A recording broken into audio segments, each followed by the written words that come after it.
It all started on what should have been a peaceful Sunday morning at my ranch in Cedar Grove, Montana. I had just wrapped up a grueling shift at the local fire station and was looking forward to nothing more than collapsing into bed and sleeping until my body forgot what exhaustion felt like. The late spring sun was just beginning to peek over the mountains as I turned onto the dirt road leading to my 15-acre property, my eyes heavy with the weight of 3 days of back-to-back emergency calls. But what I saw next jolted me awake, faster than any cup of coffee ever could. Before we jump back in, tell us where you're tuning in from, and if this story touches you, make sure you're subscribed, because tomorrow I've saved something extra special for you. There, parked right in the middle of my hayfield, was the biggest, most garish RV I'd ever laid eyes on. We're talking a 40-foot monster that looked like it had swallowed a disco ball and thrown up glitter. The thing was painted in swirling patterns of hot pink and electric blue with chrome accents that practically screamed, "Look at me." Solar panels covered the roof and a massive satellite dish stuck out like some alien antenna. But what really got me was the audacity of how it was set up. They had actually laid out a whole campsite, complete with lawn chairs, a portable fire pit, and what appeared to be a makeshift garden. They'd started by tearing up my field. Now let me be clear, I'm no stranger to people trying to take advantage of my land.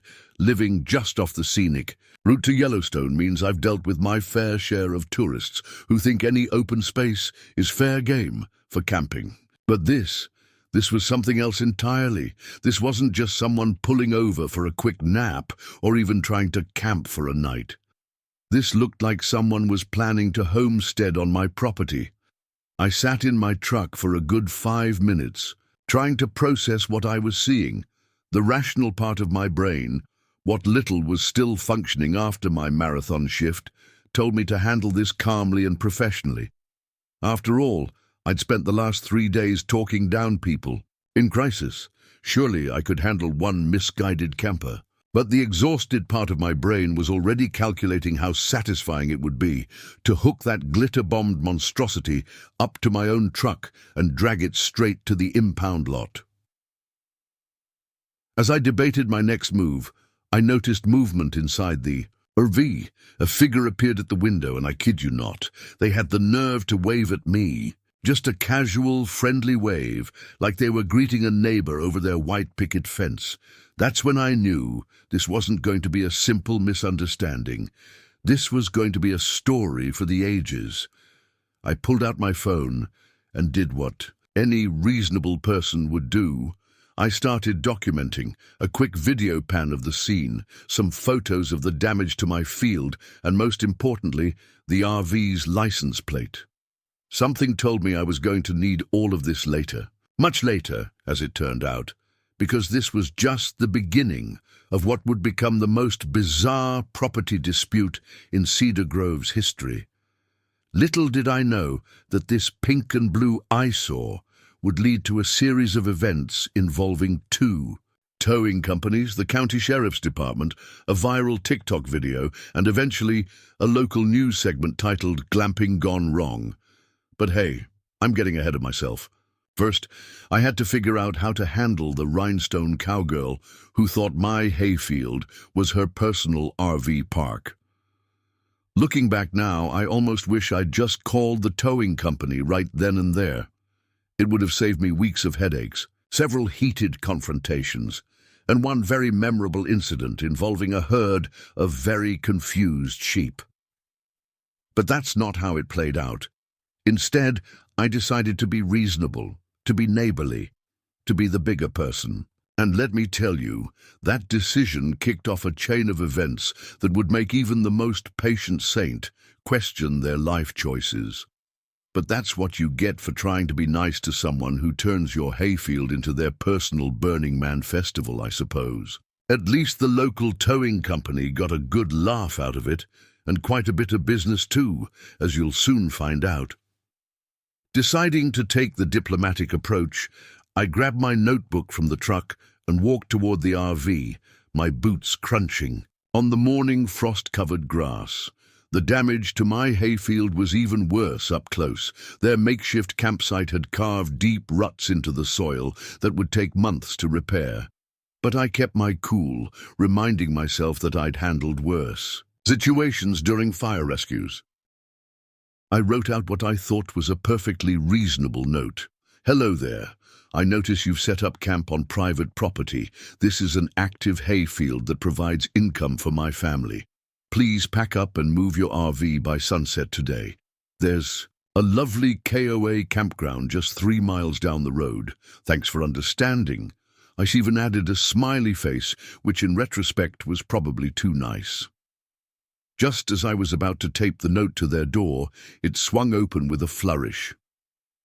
The woman who emerged looked like she'd walked straight out of a Living Your Best Life Instagram post. She had perfectly styled platinum blonde hair, designer yoga wear that probably cost more than my monthly mortgage payment, and an expression of serene entitlement that made my firefighter danger sense tingle. "Oh my gosh, hi," she chirped, holding a green smoothie in one hand and what appeared to be a crystal in the other. "I'm Starla. Isn't this just the most amazing spot? The energy here is absolutely transcendent." She waved her crystal around as if scanning the air for vibes. I looked down at my note, then back at Starla, already knowing this wasn't going to be as simple as I'd hoped. "Ma'am, this is private property, my property specifically. You can't camp here." Starla's smile didn't falter, but her eyes took on a steely glint that I'd seen before, usually right before someone tried to tell me why the fire codes didn't apply to their meditation yurt.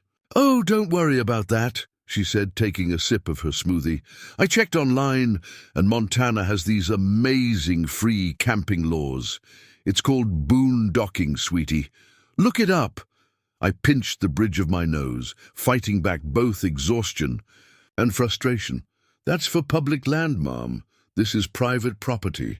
I own these 15 acres. I farm this field.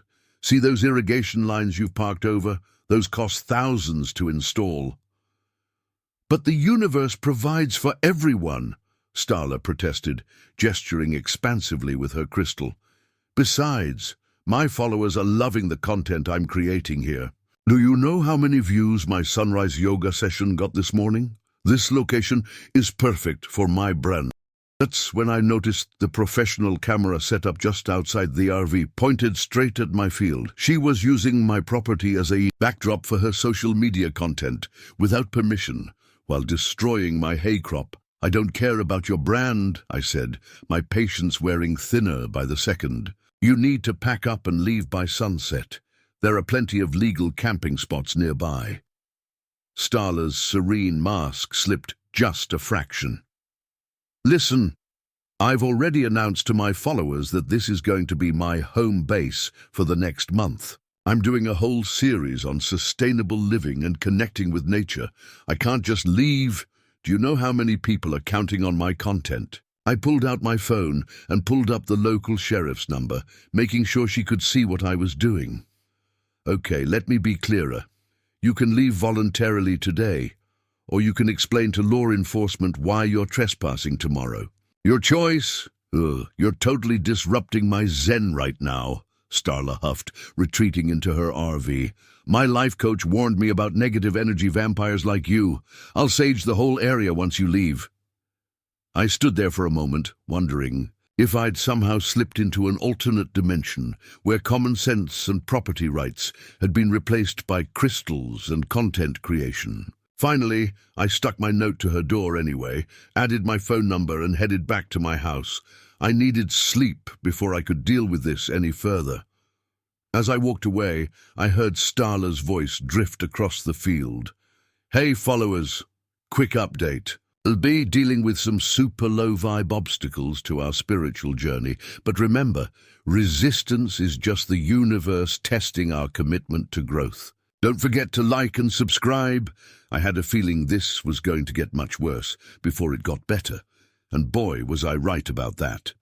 After getting some much-needed sleep, I woke up around sunset, hoping to find my field empty and back to normal. Instead, what I saw from my bedroom window made me question if I was still dreaming. Not only was Starla's RV still there, but she'd added what looked like an entire wellness retreat setup. A massive purple yoga tent had materialized next to the RV. Several crystal grids were arranged in geometric patterns across my hayfield, and there were at least a dozen LED light strips staked into the ground, presumably for ambience. Grabbing my binoculars for a better look, I noticed she'd hung a large banner between two posts: Starla's Spiritual Sanctuary and Content Creation Retreat. Below it, in smaller text, "Private sessions available, 500 hour. She was literally setting up a business on my land without permission. My phone showed 3 missed calls from my neighbor, old Jim Mackenzie, who'd been farming the adjacent property for 40 years. I called him back immediately. "Tom," he said without preamble, "you've got yourself a situation out there. That woman in the RV tried to convince my wife to join something called a Sunrise Sound Bath Healing Circle. Said it would only cost $300 for an early bird spiritual warrior discount." I groaned. "She's still there. I told her to leave by sunset." "Still there?" Jim chuckled. "Boy, she's expanding. Got some fancy camera crew out there now, doing drone shots over your field. They scared my cattle half to death with those things. And you might want to check your irrigation system. I saw them running extension cords all over the place." Just then, I heard the distinctive rumble of multiple vehicles coming down my access road. Looking out, I saw a procession of at least 5 cars, all decorated with crystals and bumper stickers, with sayings like "Manifest your best life" and "Vibrate higher." They were parking along my field's edge, and people wearing flowing clothes in pastel colors were unloading yoga mats and what appeared to be various musical instruments. I grabbed my jacket and headed out, already dialing the sheriff's office. But before I could hit call, a notification popped up on my phone. One of my firefighter buddies had sent me a link to a TikTok video. There was Starla standing in my field during golden hour, the mountains perfectly framed behind her. Preparing and narrating this story took us a lot of time. So if you are enjoying it, subscribe to our channel. It means a lot to us. Now back to the story. I marched across the field, my boots squelching through the mud created by their impromptu parking lot. As I approached, I could hear the sound of wind chimes and what might have been a didgeridoo coming from the purple tent. Starla was standing at a makeshift welcome table, wearing a flowing white dress and processing payments on an iPad. "Excuse me," I called out, loud enough to be heard over the didgeridoo. "This event needs to end immediately. You're all trespassing on private property." Starla looked up, her serene smile never wavering. "Oh, it's the negative energy vampire again. Everyone, send him some healing light." Several people turned to stare at me with pitying expressions, a few actually raising their hands in my direction with their eyes closed. "This isn't a joke," I said, pulling out my phone. "I'm calling the sheriff right now. Everyone needs to leave." "You can't stop the flow of spiritual energy," Starla declared, her voice carrying across the field. "We've been called to this sacred space by forces beyond your understanding. Besides," she added with a smirk, "I've already collected non-refundable deposits from everyone here. You wouldn't want to interfere with a legitimate business transaction, would you?" I looked around at the growing crowd of wellness enthusiasts, the damaged hayfield, the tangled mess of extension cords crossing my irrigation lines, and the drone still buzzing overhead, capturing it all for social media. This had gone from a simple trespassing issue to something far more complicated, and I had a feeling that simply asking nicely wasn't going to cut it anymore. What I didn't know then was that this sunset manifestation ceremony was just the beginning. Starla had much bigger plans for my property, and the next few days would involve everything from imported Himalayan salt lamps to a very unfortunate incident with a portable composting toilet. But that's getting ahead of the story. I decided it was time to handle this situation with all the protocol I'd learned from my years as a first responder. Step 1. Document everything.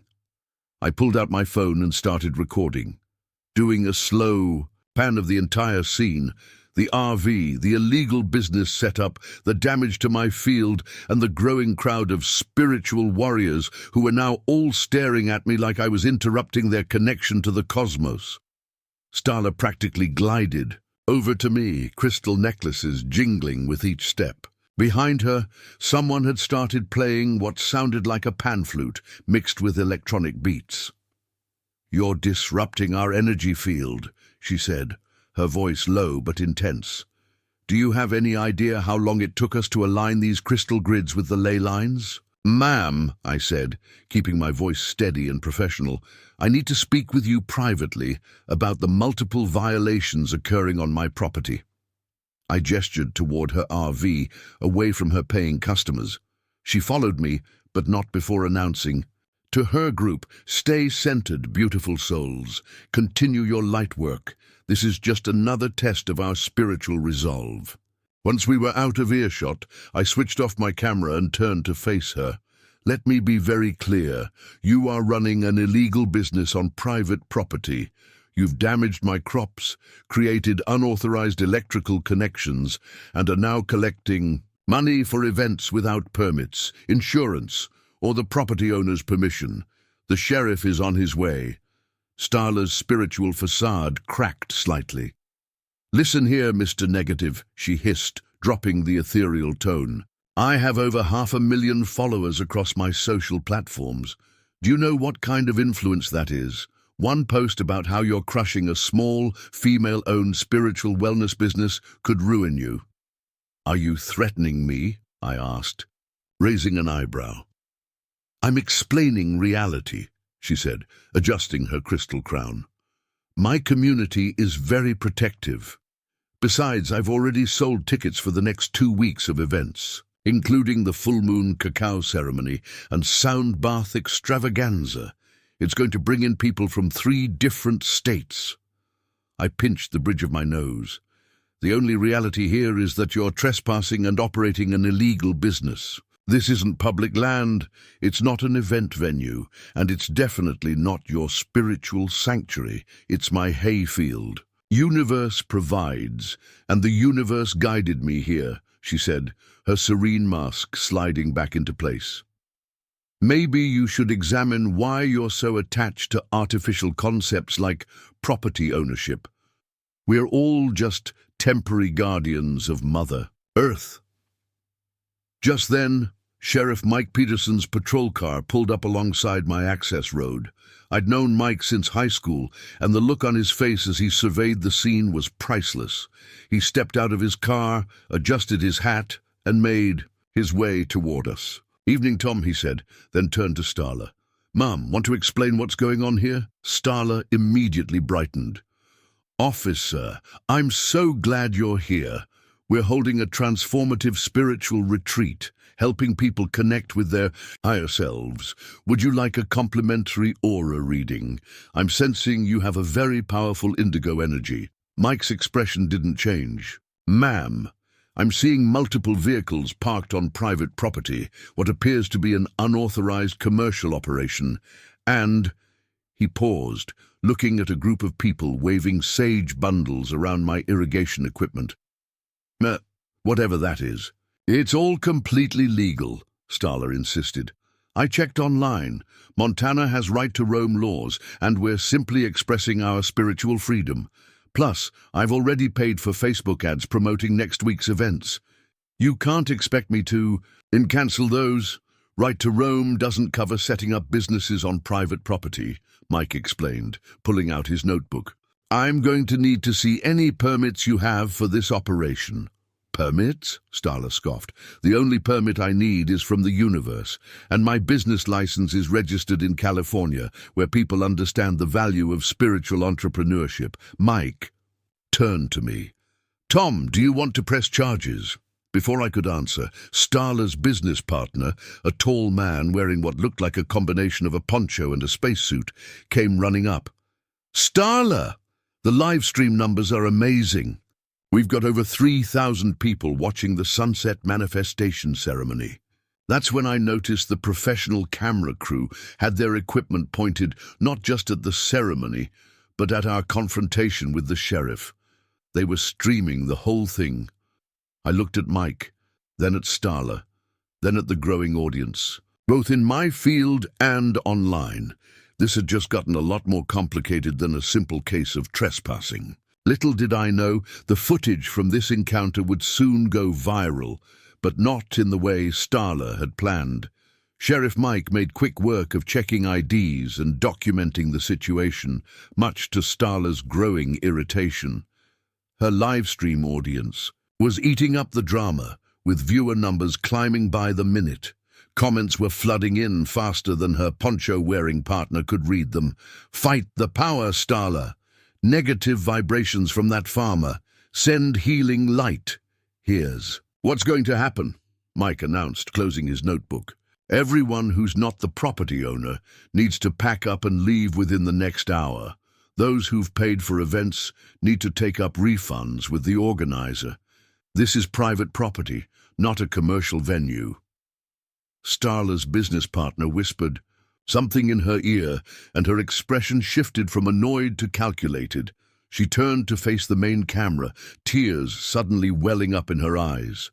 "My beautiful light warriors," she began, her voice trembling perfectly, "I'm coming to you with a heavy heart. As you can see, we're facing severe opposition to our spiritual sanctuary. After investing thousands in equipment, marketing, and sacred crystals, we're being forcibly removed from this land that called to us so powerfully. I couldn't believe what I was watching. She was turning this into a social media performance. But remember," she continued, raising her crystal dramatically, "when the universe closes one portal, it opens another. Though they may take away our physical space, they can never diminish our spiritual connection.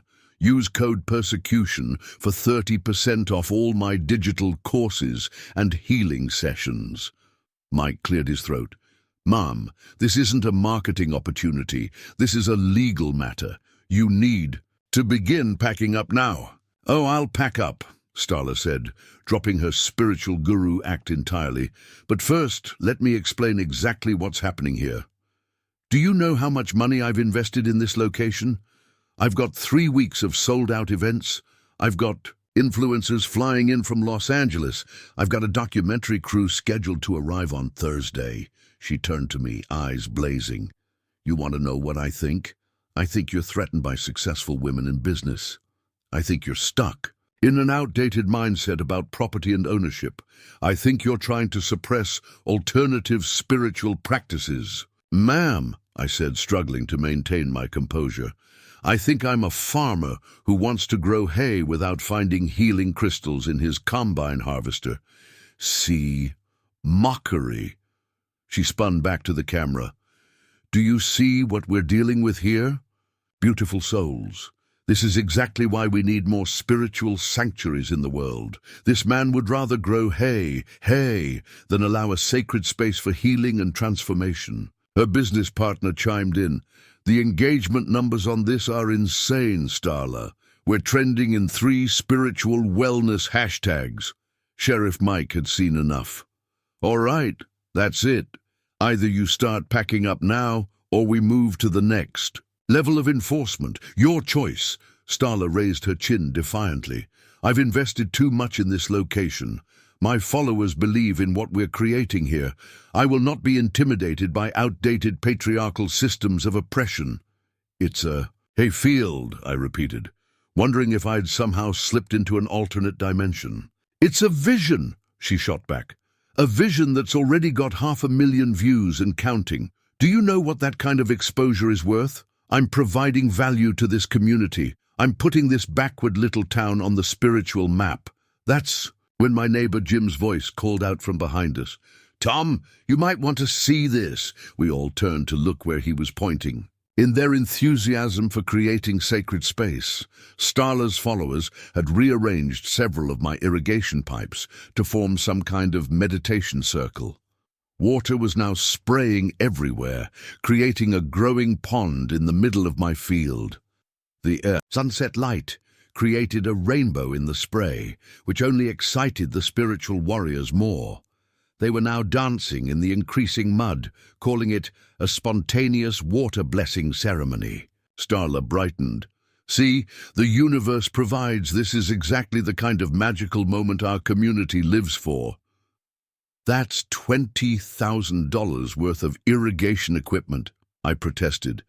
"You can't put a price on spiritual awakening," she replied smugly. "Besides, my followers are loving this authentic display of elemental connection. We should probably charge extra for the water feature, honestly."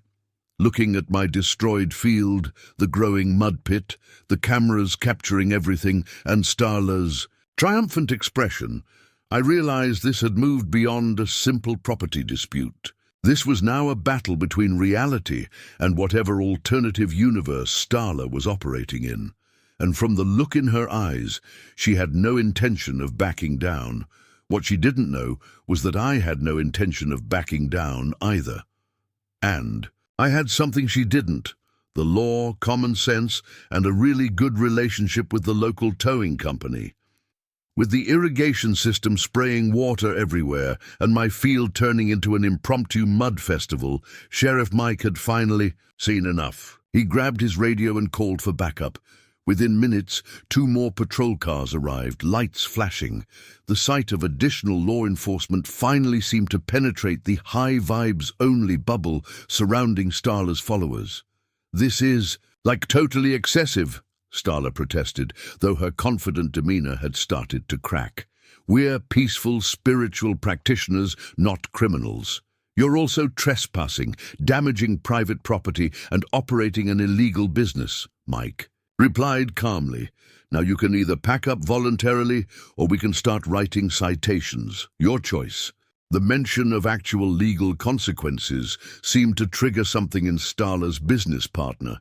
He whispered urgently in her ear, gesturing at his iPad. Whatever he said made her face fall. "Fine," she snapped, dropping the spiritual teacher. "Act entirely, but this isn't over. My lawyers will be in touch." She turned to her followers, who were still splashing in the impromptu pond.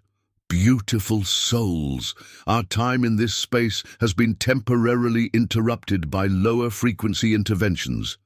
Please return to your vehicles and check my Instagram for updates on our new location." The exodus that followed was both chaotic and oddly entertaining. Soaking wet, spiritual warriors trudged through the mud to their cars, designer yoga pants ruined beyond repair. The camera crew struggled to protect, their expensive equipment from the water still spraying from my mangled irrigation system. Someone's crystal grid got trampled in the rush, scattering rose quartz across my field like expensive gravel. Throughout it all, Starla maintained her social media presence, documenting everything on her phone. This is such a powerful teaching. Moment, light family. Sometimes the universe asks us to practice detachment from physical spaces. But remember, our spiritual connection transcends geographical limitations. Don't forget to use code EVICTION for 40% off my digital nomad manifestation course. It took nearly 2 hours for everyone to clear out. The RV proved especially challenging. It had sunk several inches into the mud during the impromptu water ceremony. Finally, after much revving and wheel spinning that dug even deeper ruts into my field, they managed to tow it out with Mike's help. As Starla climbed into her Range Rover, which surprisingly had somehow stayed pristine throughout this whole ordeal, she rolled down her window and fixed me with a steely gaze. "You know," she said, her voice dripping with fake sympathy, "I really hope you can live with yourself after destroying so many people's spiritual journeys. The universal karma from this will be significant." "I'll take my chances," I replied, dryly. "Just like you'll be taking your chances if that RV shows up on my property again." She smiled, but it didn't reach her eyes. "Oh, don't worry. The universe has already shown me an even better location, one where we'll be much more appreciated." With that cryptic warning, she drove off, her Range Rover kicking up gravel as she accelerated. Sheriff Mike stayed behind to help me assess. The damage, it was worse than I'd initially thought. Beyond the obvious mud pit and destroyed irrigation equipment, they'd managed to compact a significant portion of my field with their impromptu parking lot. The crystal fragments scattered everywhere would need to be cleared before I could safely operate any machinery. "You might want to document all this," Mike advised, surveying the chaos. "Something tells me this isn't over." "You think she'll be back?" I asked, already knowing the answer. "People like that don't give up easily," he replied, "especially not when there's social media attention involved. Her latest video's already got over 200,000 views." I groaned. "Great. I'm going viral as the farmer who destroyed a spiritual sanctuary." "Well," Mike said with a slight smile, "might as well use that fame. I'd suggest setting up some cameras of your own and maybe keep Big Joe's towing on speed dial." As I watched the sun set over my demolished field, I couldn't shake the feeling that Starla's parting words weren't just spite. They were a promise. I didn't know exactly what she meant by finding a better location, but something told me I'd find out soon enough. What I didn't realize was that my property was about to become ground zero in a social media war between common sense and cosmic consciousness. And Starla, she was just getting started. The next few days were blessedly quiet. I managed to get the irrigation system repaired, though the bill made my eyes water. Jim helped me collect enough crystals from the field to open a New Age shop, and I spent hours trying to level out the ruts left by the RV and all those vehicles. I was just starting to think maybe the whole bizarre incident was behind me. Then came Tuesday morning. I was checking my property line near the back 40 when I spotted something that made my blood pressure spike. There, tucked behind the old grove of cottonwoods, where my land backed up against national forest property, was Starla's unmistakable pink and blue RV. Only this time, she'd brought friends. 3 more RVs were parked in a semicircle, creating what looked like some kind of New Age wagon train. They'd set up an even bigger operation than before, complete with multiple yoga platforms, a large tent labeled Quantum Healing Chamber, and a sign that read, "Welcome to the Sacred Borderlands Retreat, where public land meets private enlightenment." She deliberately parked the RVs straddling the property line between my land and the national forest, clearly thinking she'd found a clever loophole. The RVs themselves were technically on public land, but their entire retreat setup spilled onto my property. As I watched through my binoculars, I could see Starla directing a crew, setting up what appeared to be a portable stage. A camera drone buzzed overhead, presumably capturing footage for her next viral video. But what really caught my attention was the steady stream of cars parking along the forest access road and people hiking in with yoga mats and camping gear. I pulled out my phone to call Sheriff Mike, but before I could dial, it buzzed with a text from Jim. "Check Starla's Instagram, you're not gonna believe this." With a sense of dread, I opened Instagram and found Starla's profile. Her latest post made my jaw drop. The post had thousands of likes and comments, many from people claiming they'd already booked their spots. She was selling tickets to trespass on my property under the guise of spiritual experiences. I was about to call Mike when I spotted movement near the RVs. A group was forming, following Starla as she led them straight onto my property. She was wearing what looked like a cosmic cowgirl outfit, rhinestone boots, flowing dress, and a wide-brimmed hat covered in crystals. Through my binoculars, I could read the back of her shirt, "Spiritual Guide and Agricultural Alchemist." "Today," I heard her announcing to the group, her voice carrying across the field, "we'll be conducting our first agricultural energy alignment workshop.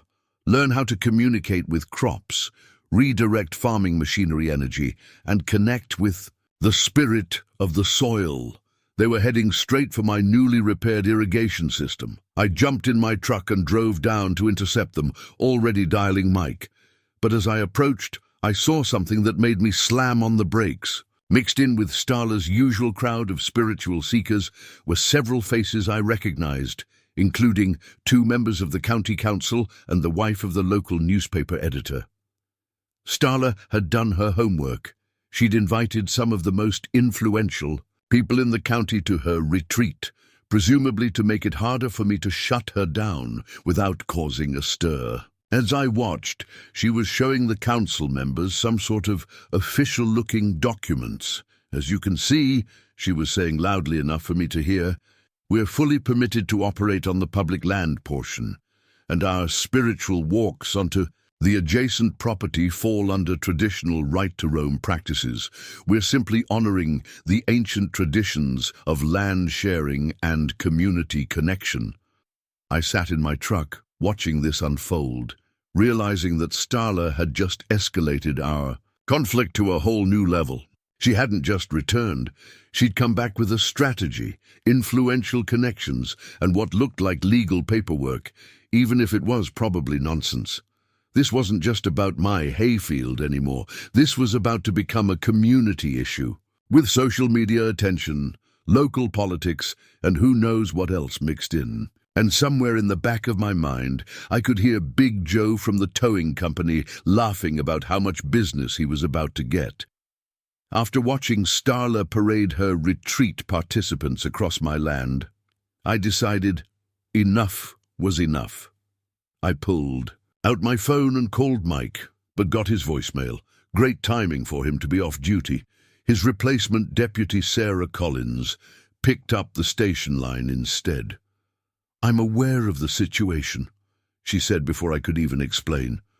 We've gotten 3 calls about parking issues on the Forest Access Road already. But here's the thing. They do have permits for the public land portion, and technically they're claiming any crossing onto your property is incidental and temporary. Incidental? I sputtered. They're running paid tours on my land? I know, Sarah sighed. Look, I'll come out and assess the situation, but with council members involved, we need to handle this carefully. While waiting for Deputy Collins, I decided to document everything. I grabbed my camera and started taking photos of the entire setup. That's when Starla spotted me and came gliding over, her crystal-covered hat sparkling in the morning sun. I knew you'd show up, she said, sounding almost gleeful. Your energy is so predictably restrictive. But don't worry, we've made sure everything is completely legal this time. She pulled out a folder full of papers. Would you like to see our permits, our insurance certificates, our official, sacred landwalking guidelines? I ignored the papers. You're still trespassing. Those permits are for national forest land, not my property. Actually, she smiled, pulling out another document, according to Montana's traditional access rights and ancient pathways legislation, we're well within our rights to cross private land that historically may have been used for community purposes. Our lawyer has prepared a full brief on it. Your lawyer? I raised an eyebrow. Oh yes, she beamed. Trevor, she called out to a man in what appeared to be a business suit paired with yoga pants. Come explain to this gentleman about traditional land access rights. Trevor jogged over, managing to look both professional and ridiculous. As I'm sure you're aware, he began, pushing his designer glasses up his nose, Montana has a rich history of public access across private lands. Our spiritual walks could be classified as recreational activities under Section... Save it, I cut him off. I know the law. It's meant for hiking trails and cattle paths, not commercial spiritual experiences. That's your interpretation, Trevor shrugged. Would you like to explain your position to our documentary crew? They're filming a series on resistance to spiritual entrepreneurship in rural America. On cue, a professional camera crew emerged from behind the RVs, already filming. Starla immediately shifted into her guru persona. This is such a powerful teaching moment, she announced to the cameras. Watch how fear and attachment manifest when traditional agricultural paradigms collide with spiritual evolution. Every obstacle is an opportunity for growth. The council members were watching this exchange with interest, while the newspaper editor's wife was furiously taking notes on her phone. I could already see tomorrow's headline, "Local Farmer Opposes Spiritual Tourism Development." "Let me be crystal clear," I said, looking directly at the cameras. "This is private property. You're running an illegal commercial operation. Those permits don't cover what you're doing, and if you continue, I'll be forced to take legal action." Starla's eyes lit up at this threat. "Did you get that on camera? The suppression of spiritual practices, the resistance to community enrichment? This is exactly what our documentary is about," Trevor chimed in. "Any legal action could be construed as religious discrimination, given the spiritual nature of our activities." I felt a headache coming on. "It's a hayfield. It's a sacred space." "Of agricultural transformation," Starla countered. "And we have over 200 participants arriving this weekend for our Harvest Moon Manifestation Retreat. Many of them are significant social media influencers. Would you really want to be known as the farmer who crushed their spiritual aspirations?"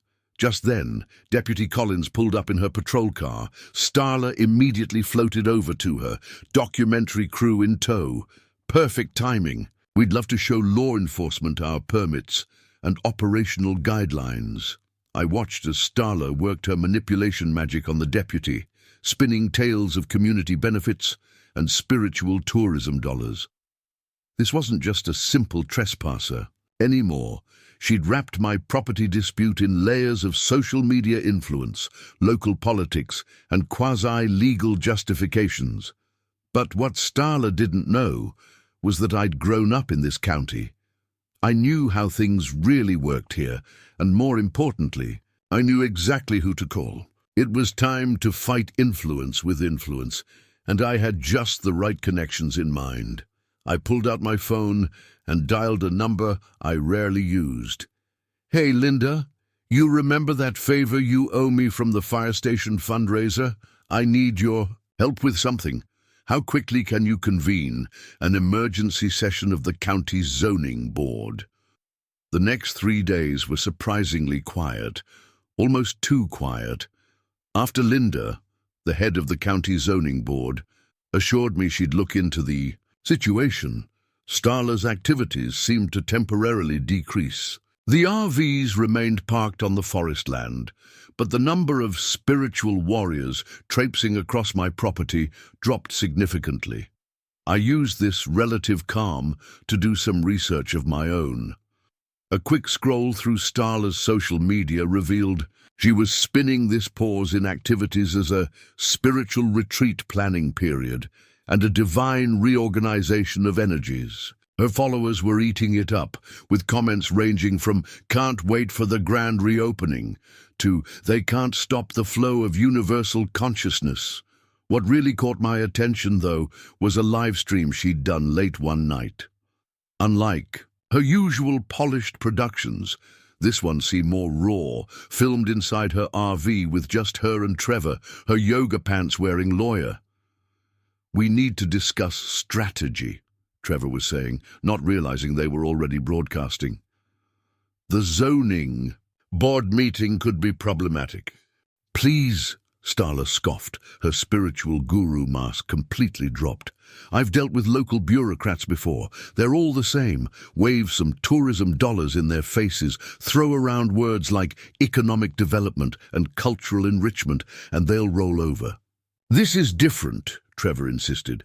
"I've been looking into the property owner's background. He's not just some farmer. He's a respected firefighter, third generation in the county. He's got connections." "So do I," Starla snapped. "I've got 500,000 followers and growing. One post about rural discrimination against alternative spiritual practices, and we'll have protesters from every crystal shop in a 5-state radius." The live stream continued for another few minutes before they realized they were broadcasting. It was quickly deleted, but not before I'd recorded the whole thing. More importantly, not before several hundred of her followers had seen it too. The comments were interesting. Some supporters doubling down, but others questioning the disconnect between her public persona and private behavior.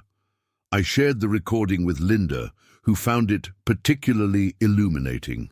"She's done this before," Linda told me over coffee at the local diner. "I made some calls to other counties. Same pattern. Find a scenic spot, set up shop without permits, cry spiritual persecution when challenged. Usually moves on when the legal pressure gets too heavy. So why stick around here?" I asked. "There's plenty of actual public land she could use legally." Linda smiled grimly. "Check her website. She's already selling tickets for a 3-day Agricultural Awakening Festival next month. $2,000 per person, 500 spots. Available. Do the math." I did. The number made me choke on my coffee, and that's just ticket sales, Linda continued. Add in merchandise, VIP spiritual experiences, and whatever else she's planning to sell. She's going to destroy my entire... Hey, crop, I realized. 1,000 people walking through my fields, setting up camps, doing whatever agricultural awakening means. "Not if the zoning board has anything to say about it," Linda assured me. "Meeting set for Monday. We'll need you there." The weekend passed in an uneasy calm. Starla's RV village remained surprisingly quiet, though I noticed increased activity at night, cars coming and going, equipment being moved around, people with clipboards making measurements and taking photos. They were planning something. Sunday. "Evening," my neighbor Jim called. "Tom, you need to see this. They're setting up something big in the forest clearing just beyond your property line." I drove out to check and found a massive stage under construction, complete with professional lighting rigs and sound equipment. Banners proclaimed Agricultural Awakening Festival and Where Farming Meets Enlightenment. Workers in high visibility. Vests were marking out what looked like parking areas and camping zones, all carefully placed on public land, but oriented so that the natural flow of people would spill onto my property. As I watched, Starla emerged from her RV talking rapidly, on her phone. "Yes, absolutely. We'll have space for your whole wellness collective," she was saying. "The main stage faces the private farmland, totally intentional. It's all about breaking down artificial boundaries between public and private space, very metaphysical." She spotted me observing and gave a little wave, her smile never reaching. Her eyes got to go, manifesting some local resistance that needs transmuting into positive energy. I took more photos and sent them to Linda. Her response was immediate. "This is perfect. She's just given us exactly what we need for tomorrow's meeting." What I didn't know then was that both Starla and I were preparing for what we thought would be the final showdown at the zoning board meeting. We were both wrong. The real chaos wouldn't start until Tuesday morning, when Starla's special surprise headliner for the festival arrived, in a helicopter. Monday morning's zoning board meeting started normally enough. The small town hall was packed with locals, Starla's followers, easily identifiable by their crystal jewelry and organic cotton tote bags, and of course, multiple camera crews. Starla had positioned herself in the front row, wearing what appeared to be a designer interpretation of farmers' overalls, complete with rose gold buttons and crystal-encrusted pockets. But just as Linda was about to call the meeting to order, the room erupted in excited whispers. Through the door walked none other than Phoenix Rainbow Child. Yes, that was apparently his legal name. The celebrity wellness guru whose conscious farming videos had millions of views. He was wearing a $5,000 straw hat and carrying a pitchfork that looked like it had been dipped in gold. "Surprise!" Starla announced, beaming at the board members. "Our festival's keynote speaker wanted to show his support personally." I watched in disbelief as Phoenix worked the room, taking selfies with adoring fans and sprinkling around terms like agricultural consciousness and harvest energy optimization. The council members seemed starstruck, particularly when he mentioned his 3 million Instagram followers and the potential tourism boost his presence could bring to our small town. But the real bombshell dropped when Starla stepped up to make her presentation. "Dear concerned citizens," she began, her voice dripping with rehearsed sincerity, "what you're witnessing isn't just a festival, it's a revolution in agricultural consciousness. We've already pre-sold 2,000 tickets at $2,000 each." She paused, letting the number sink in. "That's $4 million in revenue, a significant portion of which will flow into the local economy." The room buzzed with whispers. In a county where the annual budget barely reached that number, it was an attention-grabbing figure. "Furthermore," she continued, "Phoenix and I are prepared to make this a permanent installation. Imagine the Center for Agricultural Enlightenment, a year-round destination for spiritual seekers worldwide." That's when Phoenix stepped forward, pulling out a sleek laptop. "If I may," he said, clicking through a professional presentation, "here are the projected annual revenue figures, including peripheral business growth, hotel bookings, and ancillary spiritual services." I felt the room's energy shifting. Even Linda looked concerned. The economic argument was powerful, especially with a celebrity endorsement behind it. But then I noticed something in Phoenix's presentation that made me sit up straight. The architectural renderings of their proposed Center for Agricultural Enlightenment showed buildings, parking lots, and meditation gardens all squarely on my property. They were presenting a development plan for land they didn't own, as if it was a done deal. I stood up. "Excuse me," I said, my voice cutting through the awed murmuring, "but those buildings are shown on my property." "Ah, yes," Starla smiled beatifically. "We were just getting to that. We'd like to propose a partnership, a merging of traditional farming with spiritual agriculture. Your land, our vision." "Not interested," I said flatly. Phoenix stepped forward, his gold-plated pitchfork catching the fluorescent lights. "Perhaps you don't understand the opportunity here, friend.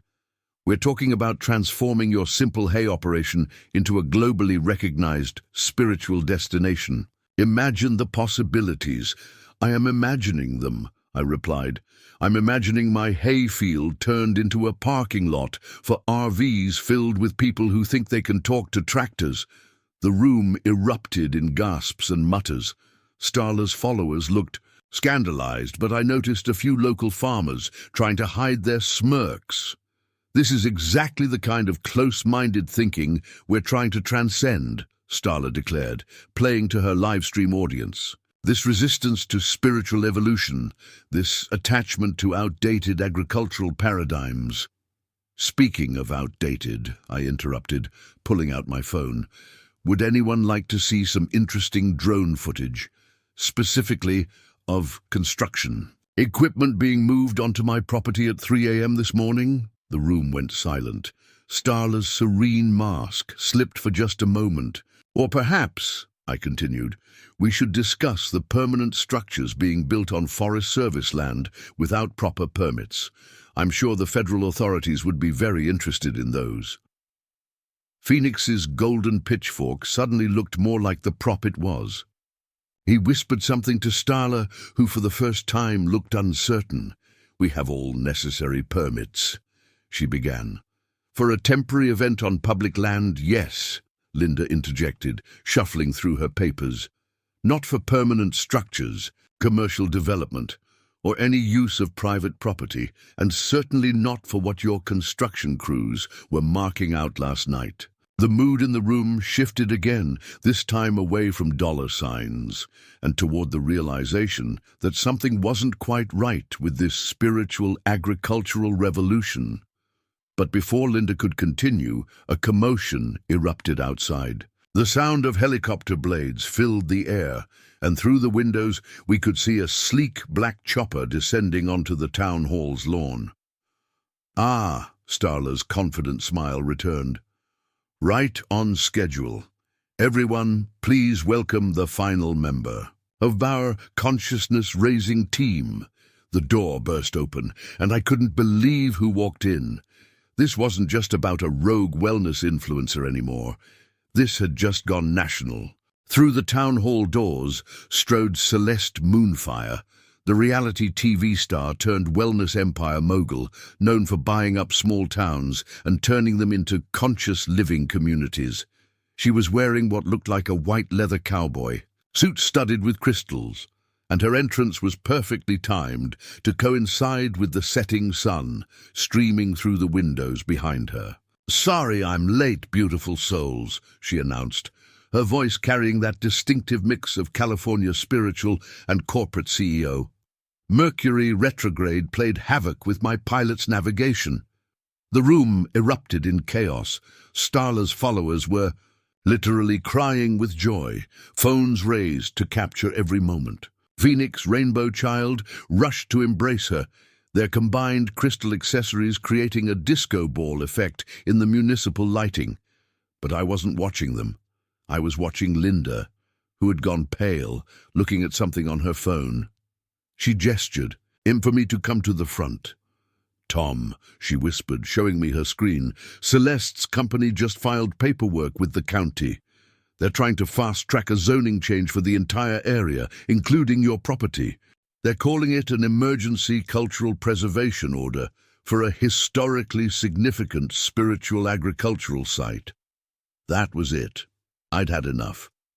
I walked straight to the podium, ignoring Starla's attempt to intercept me with some crystal-waving gesture meant to clear negative energy. "Excuse me," I said into the microphone, my voice cutting through the chaos. "Before anyone files any more paperwork or announces any more spiritual revolutions, you should probably know something." I pulled out my phone and dialed a number I'd been saving for the right moment. "Put it on speaker. Big Joe's towing. How can I help?" Joe's gravelly voice filled the room. "Joe, it's Tom. Remember that situation we discussed? Time to execute Plan B. Hot damn, finally. Been waiting for your call. My boys are already in position. Want me to patch you through to their radio so everyone here can listen in?" "Please do." The sound of multiple radio channels connecting crackled through the town hall speakers, then Unit 1 at the Forest Access Road, starting with the big pink and blue one. Unit 2 at the back 40 got 3 luxury RVs in sight. Unit 3 by the creek, targeting that giant stage set up first. Unit 4 standing by at impound lot. Got space cleared for about 20 vehicles. Starla's face went from serene to panic in record time. "You can't. We have permits." "For the public land portion, yes," I agreed. "But everything currently parked on or built on my property, fair game. And according to my surveys, which the county confirmed this morning, that's about 80% of your setup." Celeste Moonfire stepped forward, her crystal-studded boots clicking on the linoleum. "Now let's not be hasty. I'm sure we can reach a mutually beneficial arrangement. My company is prepared to make a very generous offer for your property." "Not interested," I replied, then back into the phone. "Joe, proceed with Plan B." The radio chatter resumed, and now everyone could hear the distinctive sound of tow trucks moving into position. "You're making a huge mistake," Phoenix warned, waving his golden pitchfork for emphasis. "Do you know how many followers we have combined? One post about this, and your reputation will be already trending," Starla interrupted, staring at her phone in horror, but not in the way she expected. Someone in the room had been live-streaming the entire meeting, including their earlier behind-the-scenes plotting. The comments were overwhelmingly in favor of the local farmer standing up to the spiritual land grab. Celeste's perfectly maintained composure cracked slightly as she checked her own phone. Jaksha Fake Shaman and Yacht Crystal Karen were trending, and not in a good way. That's when the first tow truck siren sounded outside, followed by another and another. Through the windows we could see a fleet of tow trucks descending on the festival site, like avenging angels. "Wait!" Starla shrieked. "Our equipment, the stage, all our sacred objects." "Currently being documented and carefully moved off my property," I assured her, "along with those construction materials you snuck in last night." "Interesting timing on those, by the way." Linda stood up, adding her official voice to the proceedings. "Additionally, The county is launching an investigation into potential permit violations on the Forest Service land. Until that's resolved, all structures and vehicles need to be removed. The room watched in stunned silence as the giant LED screens showing Phoenix's presentation suddenly went dark. The generator powering them had been parked on my property and was now on its way to the impound lot. Celeste Moonfire's spiritual entrepreneur mask finally cracked completely. Do you have any idea how much money we've invested in this project? The contracts we've signed? The influencers flying in tomorrow? Probably about as much as the hay crop you were planning to destroy, I replied. Speaking of which, those ticket sales you bragged about might want to start processing refunds. Through the open doors, we could hear the sound of multiple vehicles being hitched up to tow trucks. Starla's signature RV was the first to go, its pink and blue paint gleaming in the evening sun as it was hauled away. But this wasn't the end. As I watched Celeste pull out her phone and start barking orders to what sounded like a team of lawyers, I knew the real battle was just beginning. What I didn't expect was how the local community would rally around me, or how quickly my Save the Farm would become a very different kind of viral sensation than what Starla had planned. The next morning, my phone started buzzing at 5 a.m. with messages from neighbors. "Turn on the news," they all said. Bleary-eyed, I flipped on the TV to find Starla, Phoenix, and Celeste doing a sunrise broadcast from the impound lot, surrounded by their towed vehicles and equipment. They'd somehow transformed the gravel lot into a makeshift TV studio, complete with meditation cushions and carefully arranged crystals. "This is a direct attack on spiritual freedom," Starla was declaring, her voice trembling perfectly on cue. "Our sacred gathering space, desecrated by the forces of agricultural oppression." Phoenix nodded solemnly, his golden pitchfork now adorned with prayer flags. We were creating a space of healing, of transformation, but the local authorities, clearly aligned with big agriculture, have chosen fear over enlightenment. Celeste Moonfire, looking surprisingly camera-ready for 5 a.m., stepped forward. "This is why my company, Conscious Communities International, is filing an emergency injunction. We believe this land has deep spiritual significance that supersedes current ownership claims." I nearly choked on my coffee. Before I could react, my phone rang. It was Linda. "Already on it," she said before I could speak. "Their injunction is based on some pretty creative interpretation of historical preservation laws. They're claiming your hayfield was once a sacred gathering space for ancient agricultural rituals. It was my grandfather's pig farm before. It was a hayfield," I replied. "Yes, well, according to their filing, those pigs were probably spiritual entities." Just then, I heard vehicles pulling up outside. A whole convoy of luxury cars was coming down my access road, led by what appeared to be Celeste's personal security team in black SUVs. Behind them, news vans from every local station, and bringing up the rear, a bus painted with spiritual warriors for agricultural justice. Starla emerged from the lead car, now wearing what looked like a spacesuit made of hemp fabric, crystals dangling from every possible attachment point. She was carrying a thick stack of papers and wore an expression of triumphant determination. "Thomas Miller!" she called out, striding toward my porch with her entourage of cameras and crystals. "We're here to serve you with official notice of our spiritual claim to this sacred agricultural space." I stepped onto my porch, coffee cup still in hand. "Private property. You're trespassing. Again."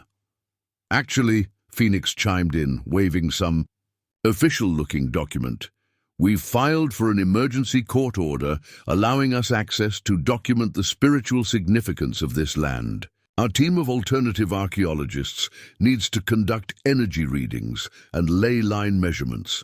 That's when I noticed the alternative archaeologists, a group of people unloading what looked like modified Geiger counters, dowsing rods, and Something that appeared to be a crystal mounted on a surveyor's tripod. Our initial readings are off the charts, one of them called out, waving a device that was essentially a stick with Christmas lights attached. The spiritual agricultural. Energy here is stronger than Sedona. Celeste stepped forward, her white leather outfit somehow spotless despite the dusty road. Mr. Miller, we're prepared to be very generous. My company specializes in transforming ordinary properties into conscious living destinations. We've had tremendous success in other rural communities. You mean like that town in Oregon that went bankrupt after your spiritual wellness center failed? I asked innocently. Her perfect smile flickered slightly. Someone in the crowd of supporters muttered, "Wait, what?" That situation was complex. Celeste recovered quickly. But this is different. We've already got investors lined up, preliminary, permits filed, on property you don't own, I pointed out. The universe owns all property, Starla interjected. We're simply facilitating its transformation from mundane agricultural use to elevated spiritual purpose. Just then, Jim's truck came roaring up, pulling a trailer load of hay bales. He started, unloading them, creating a barrier between my field and the growing crowd of spiritual warriors. "What is this negative energy?" Starla demanded, her crystals swinging wildly as she gestured at the hay bales. "This," I said calmly, "is a delivery of hay to my legitimate agricultural business. Unless your court order specifically allows you to interfere with active farming operations." The alternative archaeologists quickly began packing up their equipment as Jim continued building his hay bale wall. One of their crystal-mounted tripods had already been knocked over by a well-placed bale. "This isn't over," Celeste announced, her corporate veneer cracking slightly. "Our lawyers will be in touch. The spiritual community will not be silenced." As they retreated to their luxury vehicles, I could hear Starla already planning their next social media campaign. "We'll call it Seeds of Resistance, fighting for spiritual agricultural rights in the face of systemic farm-based oppression." What they didn't know was that I'd been recording everything. Their trespassing, their dubious archaeological survey, their attempts at intimidation. And thanks to Jim's quick thinking with the hay bales, we just demonstrated very clearly that this was an active farming operation, not an abandoned sacred site. But as I watched their convoy pull away, led by Celeste's helicopter circling overhead, I knew this was far from over. They'd be back, probably with more lawyers, more crystals, and more creative interpretations of land use laws. What I didn't expect was how they'd try to use the local farmers market against me, or the unlikely ally I'd find in a former reality TV producer who had his own score to settle with Celeste Moonfire. The next day, I found myself in a hastily convened emergency county commission meeting. The room was packed, local farmers on one side, Starla's spiritual warriors on the other, and enough crystals between them to open a New Age museum. Judge Harrison, a no-nonsense woman who'd been serving our county for 30 years, looked like she'd rather be anywhere else as she reviewed the stack of paperwork in front of her.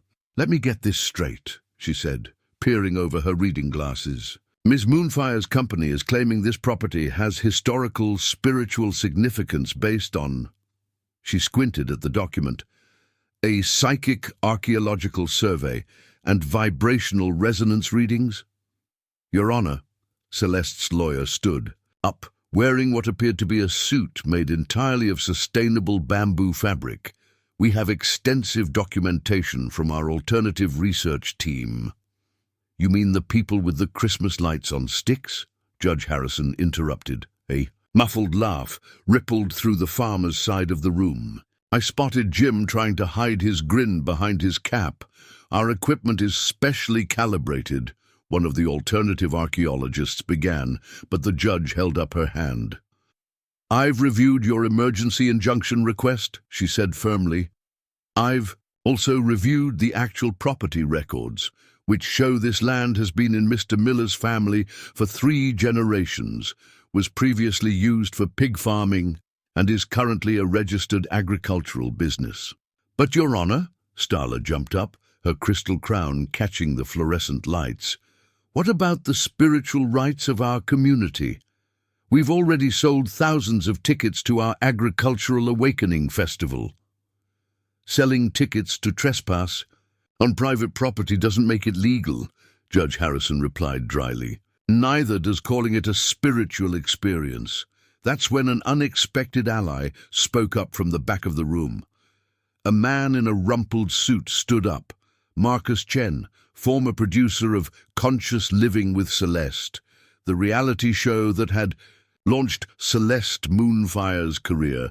Your Honor, if I may, he said, pulling out a laptop. I have some relevant footage that might interest the court. Celeste's serene expression cracked. Marcus, don't you dare, but he was already connecting his laptop to the room's projector. The screen filled with behind-the-scenes footage from what appeared to be a planning meeting for the festival. Look, Celeste's voice came through clearly on the video. We don't need actual permits. We just need to create enough social media pressure that the local authorities won't want to touch us. Once we get enough followers involved, we can basically do whatever we want. Starla's voice chimed in. Plus, if we claim it's a spiritual site, we can use religious freedom laws to tie them up in court long enough to run the festival anyway. The room went silent. Judge Harrison's expression could have frozen hell itself. Well, she said after a moment, that certainly clarifies the situation. She turned to Celeste's lawyer. Your emergency injunction is denied. Furthermore, I'm issuing a temporary restraining order preventing any of your organization's members from entering Mr. Miller's property. But the festival, Starla wailed. The tickets, the spiritual awakening. Should have thought about that before attempting to defraud the court, Judge Harrison replied. Mr. Miller, do you wish to press charges for the previous trespassing incidents? I looked at Starla, Phoenix, and Celeste, their carefully constructed spiritual facades crumbling under the weight of actual legal consequences. Not at this time, Your Honor, as long as they stay off my property and process full refunds for all ticket sales. Very generous, the judge noted. Make sure that happens, she added, fixing Celeste with a stern glare. As the room cleared out, Marcus approached me. Been waiting to expose their scam for years, he said quietly. They did the same thing to a small town in Vermont, claimed an apple orchard was a spiritual vortex, tried to force the owner out, kept the footage all. This time, figuring they'd try it again, I shook his hand, grateful for the unexpected support.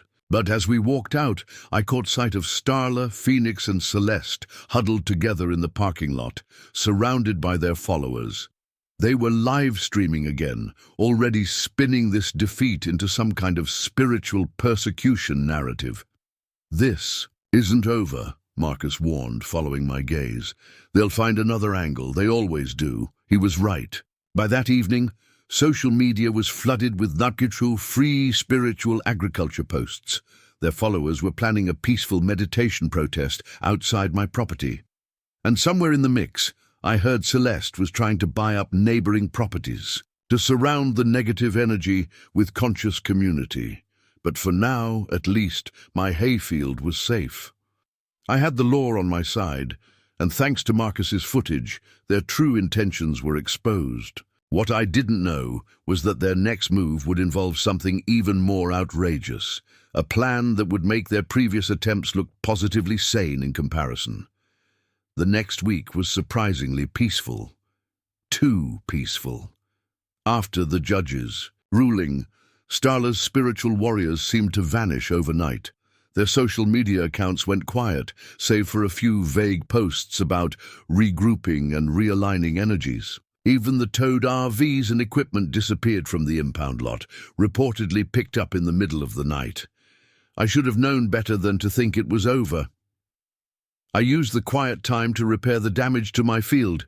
Jim helped me fix the irrigation system again, and we managed to salvage most of the hay crop. The only reminders of the whole ordeal were some scattered crystals that kept turning up in the soil and a weird circular pattern burned into my grass where they'd set up their energy alignment grid. "Something's not right," Marcus said when he stopped by to check on things. He'd stuck around town, saying he wanted to document the aftermath for his exposé on spiritual scammers. "I know these people. They don't just give up and go away." "Maybe the court order scared them off," I suggested, though I didn't really believe it. Marcus shook his head. "Celeste has got at least 3 other lawsuits pending in different states. Legal threats don't faze her. And Starla, she's built her whole brand on being persecuted by lower vibrational entities. They're planning something." As if on cue, my phone buzzed with a news alert.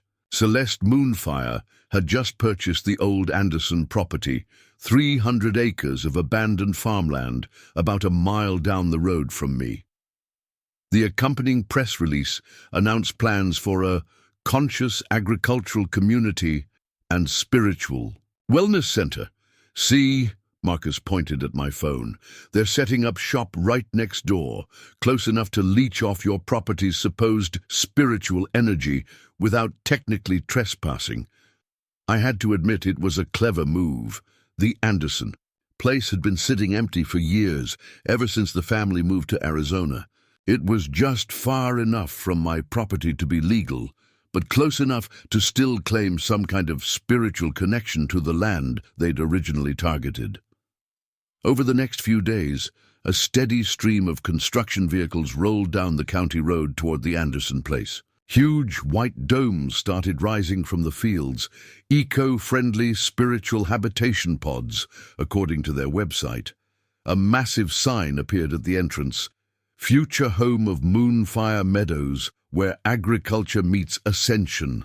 Their social media burst back to life, now full of posts about expanding conscious community and creating sovereign spiritual spaces. Starla was back to doing daily live streams, though notably without showing exactly where she was filming from. "Welcome to Phase 2 of our agricultural awakening journey," she announced in one video, standing in front of one of the white domes. "While some lower vibration entities may have temporarily blocked our original location, the universe has provided an even more powerful space for our community to grow." The local farmers watched all this with a mixture of amusement and concern. "They're putting yurts in the middle of prime farmland," Jim complained one morning. "Anderson would roll over in his grave if he was dead, that is. But legally there wasn't much we could do. They owned the property, and as long as they stayed on their side of the line, they weren't breaking any laws." The county commissioners approved their permits, probably swayed by Celeste's promises of tourism dollars and economic development. I tried to focus on my own work, but it was hard to ignore the growing compound down the road. Every day brought some new addition: meditation pavilions, crystal gardens, something they called a quantum healing pyramid. Their website was already advertising luxury spiritual retreats, promising participants they could absorb the authentic agricultural energies of the surrounding farmland. "They're playing the long game," Marcus warned, "building a permanent base of operations. Once they're established, they'll start pushing boundaries again. Trust me, I've seen their playbook." He was right, of course, but even he couldn't have predicted what happened next. None of us could have imagined that Starla's next spiritual breakthrough would involve attempting to liberate my entire hay harvest through what she called conscious crop redistribution. Looking back, those quiet days were just the calm before. A storm that would involve unauthorized crop circles, a midnight crystal burial operation, and an incident with a hot air balloon that would make national news. But for that moment, watching the sun set over my newly repaired fields, I allowed myself to hope that maybe, just maybe, the worst was behind us. I really should have known better. The first sign that something was seriously wrong came at dawn. I was out checking the irrigation system when I noticed strange shadows moving across my field. Looking up, I saw what appeared to be a fleet of drones, each trailing long ribbons of different colors, flying in formation over my property. Before I could process what was happening, music started blasting from somewhere on the Moonfire Meadows property, a mix of wind chimes, didgeridoos, and what sounded like electronic whale songs. Then came Starla's voice over a powerful speaker system. "Good morning, conscious beings. Welcome to our first dawn agricultural energy alignment. While we cannot physically enter our neighbor's field, our prayers, intentions, and positive vibrations know no boundaries." I grabbed my phone and started recording as at least 50 people in white robes lined up along the property boundary, raising their arms toward my fields. The drones continued their pattern overhead, now dropping something that glittered in the morning light. "Are they seeding my field with crystals?" I muttered in disbelief. "Technically, they're sharing crystalline intentions through the universal agricultural consciousness," Marcus said, appearing beside me with his own camera. According to their latest social media post anyway. I dialed the sheriff's office, but before I could hit call, a new voice boomed across the fields.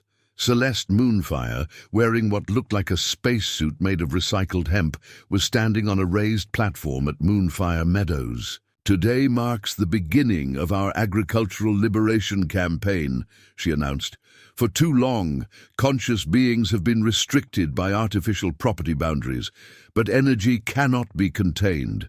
Today, we begin the process of energetically freeing these crops from their limited physical manifestation.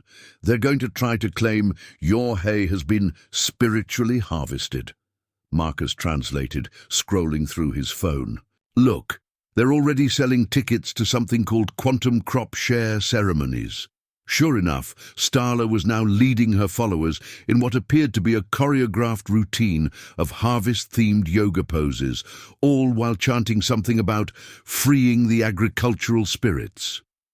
The drones continued their crystal-dropping mission, and I could see small teams of energy workers using long poles to try to place crystals as far into my field as they could reach from their side of the property line. "This is ridiculous," I said, watching as one of the drones got tangled in my irrigation equipment. "They can't seriously think this will work." "They don't need it to work," Marcus pointed out. "They just need their followers to believe it works. Look at their website." The Moonfire Meadows website had been updated with a new program. Spiritual Harvest Share Certificates. Own a piece of energetically liberated agricultural abundance. They were selling digital certificates claiming to give buyers spiritual ownership rights to portions of my hay crop by purchasing a spiritual harvest share. The website read, "You're not just buying hay, you're investing in the liberation of agricultural consciousness. Each certificate includes genuine photographic evidence of your hay's energetic transformation." The photos were just shots of my field, taken with various filters added to make them look mystical, but people were buying them. The comments section was full of supporters claiming they could feel the energy through their screens. Just then, a new commotion erupted at the property line. Phoenix Rainbow Child had arrived, now sporting a crystal-encrusted combine harvester that looked like a disco ball on wheels. "Behold," he shouted, "the conscious harvesting vehicle. When the time comes, this sacred machine will energetically gather the liberated crops without ever crossing the physical boundary." "That thing's not getting anywhere near my hay," I said firmly, already dialing Linda at the zoning board. "Oh, it gets better," Marcus said grimly, showing me his phone. "They're claiming that because their crystals and intentions have now merged with your hay, they have spiritual co-ownership rights. Celeste's lawyers are already preparing the paperwork." The morning sun was now fully up, revealing the extent of their operation. The property line was lined with meditation cushions, crystal grids, and what appeared to be satellite dishes painted with mandalas. Teams of energy workers were setting up complicated arrangements of mirrors aimed at my fields, supposedly to redirect cosmic agricultural frequencies. But what really caught my attention was the massive billboard they were erecting. Future, site of the International Center for Spiritual Agriculture, in partnership with the adjacent Conscious Crop Collection Area, formerly known as Miller Farm. They were trying to rebrand my entire property without setting foot on it. "Time to shut this down," I said, reaching for my phone again. But before I could make the call, a hot air balloon decorated with crystals and LED lights began inflating. At Moonfire Meadows, Starla's voice rang out once more. "Prepare yourselves, beautiful souls. Phase 2 of our agricultural liberation campaign is about to begin. Today, we take our consciousness to new heights." Marcus and I watched in disbelief as the balloon rose into the morning sky, trailing banners covered in spiritual slogans. "Please tell me you're still recording," I said. "Oh yeah," he replied, "every crystal-dropping, hay-liberating second of it." What we didn't know then was that this aerial assault was just the beginning. Starla's Phase 2 would involve weather machines, attempts at crop circle creation via drone choreography, and an incident with a troupe of conscious agricultural interpretive dancers that would make even the most hardened sheriff's deputy question reality. After watching the crystal-dropping drone fleet and hot air balloon spectacle, I decided it was time to gather some serious evidence. Marcus and I spent the day documenting everything, from the illegal drone flights over my property to the crystal launching attempts. But what really opened my eyes was what we discovered when we started talking to other local farmers. They tried to buy my place last week, Sarah Jensen told us at the local diner. She ran the organic berry farm 2 properties over, offered 3 times market value, said something about creating a berry consciousness corridor. When I refused, they started telling their followers my farm was energetically aligned with their mission anyway. Tom Baker from the dairy farm nodded. "Same here. Now they're selling spiritually connected milk shares online, claiming their property's energy somehow extends to my cows. I've got people showing up trying to do yoga with my Holsteins." As we gathered more stories, a pattern emerged. Moonfire Meadows wasn't just targeting my hayfield. They were trying to create what they called an agricultural consciousness network across the entire county. Any farmer who refused to sell was simply incorporated into their spiritual narrative. Without permission, Linda from the zoning board joined us, bringing a stack of paperwork. "Look at these permit applications," she said, spreading them across the table. "They're filing for everything, from cosmic agriculture research facilities to interdimensional farmers markets. But buried in the legal language," she pointed, to a particularly dense paragraph, they're basically trying to claim spiritual easement rights over every farm within 5 miles. "Spiritual easement rights?" I asked.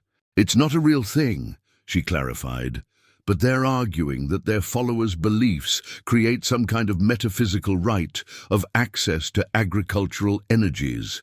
Their lawyers are trying to establish a legal precedent." Marcus was recording everything, occasionally checking his phone for updates from his contacts in the reality TV world. "It's bigger than just this county," he reported. "They're doing this in 3 other states, setting up these conscious communities next to farms, then trying to legally bootstrap their way into controlling the neighboring properties." Just then, Jim burst into the diner, out of breath. "Y'all need to see this," he said, pulling up something on his tablet. It was a live stream from Moonfire Meadows, showing Starla, Phoenix, and Celeste standing in front of a large map of our county. "Welcome to the unveiling of our Agricultural Awakening Master Plan," Celeste announced. "Phase 1 was establishing our physical presence. Phase 2 is creating our energetic network. And now Phase 3, she gestured to the map, which showed their property at the center of an elaborate geometric pattern extending across the entire farming community.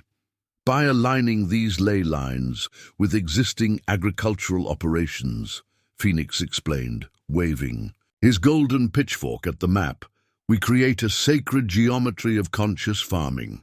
Every field, every farm, every blade of grass becomes part of our spiritual collective. They're trying to new age their way into controlling the whole county's agriculture, Sarah realized. That's not the worst part, Jim said grimly. Check out their website's shop section. We did. They were now selling agricultural energy shares, essentially spiritual futures contracts on crops they didn't own. People could buy the energetic rights to everything from my hay to Sarah's berries to Tom's dairy products. The purchases came with certificates of spiritual alignment and the promise of energetic returns on their investment. This is straight up fraud, Marcus said, but it's wrapped in so many layers of spiritual buzzwords and legal mumbo-jumbo that it's hard to prove. Look at these sales figures. Linda pointed to their publicly posted numbers. They've sold over $1 million in energy shares already. People really believe they're buying some kind of mystical rights to our farms. That's when Sarah's teenage daughter, who'd been quietly listening while doing homework in the next booth, spoke up. Guys, you might want to see what they're doing on TikTok. She turned her phone around to show us. Dozens of videos were trending under Judaic conscious crop liberation and spiritual agriculture, showing young influencers performing elaborate crop liberation dances along property lines, claiming they could energetically harvest crops without physically touching them. We've got to shut this down, Tom said, watching a video of someone apparently trying to telepathically milk one of his cows from the road. They're making money off our properties without touching them, and their followers think it's legitimate. We need more than just documentation, I realized. We need to prove they're deliberately running a scam, Marcus smiled. Actually, he said, pulling out his laptop, I might have exactly what we need. Remember those behind-the-scenes videos I shot when I was producing Celeste's show? Well, I found some very interesting footage about how they planned these conscious communities. As he pulled up the files, none of us realized we were being watched. At a corner table, someone was quietly live-streaming our entire conversation back to Moonfire Meadows, where Starla and her team were already planning their countermove, one that would involve what they called a grand agricultural awakening ceremony, and would nearly get them all arrested. The grand agricultural awakening ceremony began at midnight. I was awakened by what sounded like 100 wind chimes being thrown into a wood chipper, accompanied by electronic music that made my windows vibrate. Rushing outside, I found my property line lit up like a UFO landing site. Moonfire Meadows had erected massive light towers all along their side of the boundary, each one wrapped in crystals and pointing directly at my fields. Between them, hundreds of Starla's followers were arranged in a geometric pattern, all wearing metallic robes that reflected the lights like human disco balls. Starla herself stood on a raised platform, wearing what appeared to be a combination of astronaut suit and fairy princess costume, complete with wings made of solar panels. Her voice boomed through their industrial-grade speaker system. Tonight, conscious warriors, we perform the ultimate act of agricultural liberation. Through our combined energy, we will transcend these artificial boundaries and merge our spiritual agriculture with these imprisoned crops. Phoenix, Rainbow Child, dressed in a similar outfit minus the wings, raised his now electrified golden pitchfork. Begin the sequence of sacred synchronization. What followed was like watching a New Age flash mob lose its mind. The crowd began a choreographed routine that seemed to combine yoga, interpretive dance, and what looked suspiciously like moves from TikTok trends. Their metallic robes caught the light tower's beams, creating a strobing effect that probably violated several aviation safety regulations. But that wasn't the worst part. As the ceremony reached its peak, Celeste Moonfire appeared in what can only be described as a levitating meditation pod, actually a cleverly disguised cherry picker, decorated with LED strips and fog machines. As she rose above the crowd, she made her big announcement. Beautiful souls, tonight we make history. Thanks to your incredible support, we've sold over $2 million in spiritual agriculture shares. And now we're taking conscious farming to the next level with our newest offering, Quantum Crop Futures. The crowd went wild as massive screens lit up showing their new website.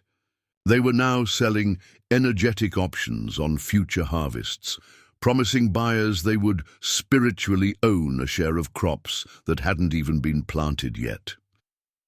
This isn't just investment in agriculture, Celeste declared from her hovering pod. It's investment in agricultural consciousness. Every purchase helps liberate another field from the limitations of physical ownership. I was already on the phone with Sheriff Mike when their drone fleet launched.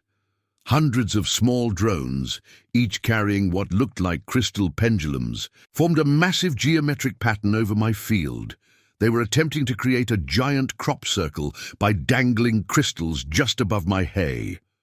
We're manifesting the sacred symbols of agricultural awakening, Starla announced as the drones moved. In formation. Once these patterns are energetically imprinted, the crops will vibrate at our frequency forever. That's when things really went off the rails.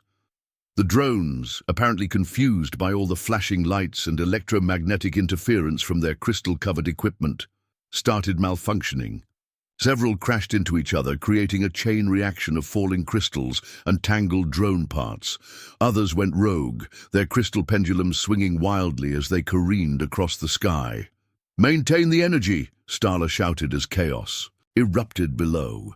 "The universe is testing our commitment." The crowd scattered as disabled drones rained down, their crystals adding to the hazardous light show. Phoenix tried to maintain order by conducting the chaos with his electrified pitchfork, which only made things worse when it attracted a stray drone that wrapped itself in his solar panel cape. Celeste's levitating pod started swaying dangerously as the cherry picker's controls malfunctioned, causing her to grab her crystal crown as she shouted, "This is all part of the awakening process. Keep your vibrations high."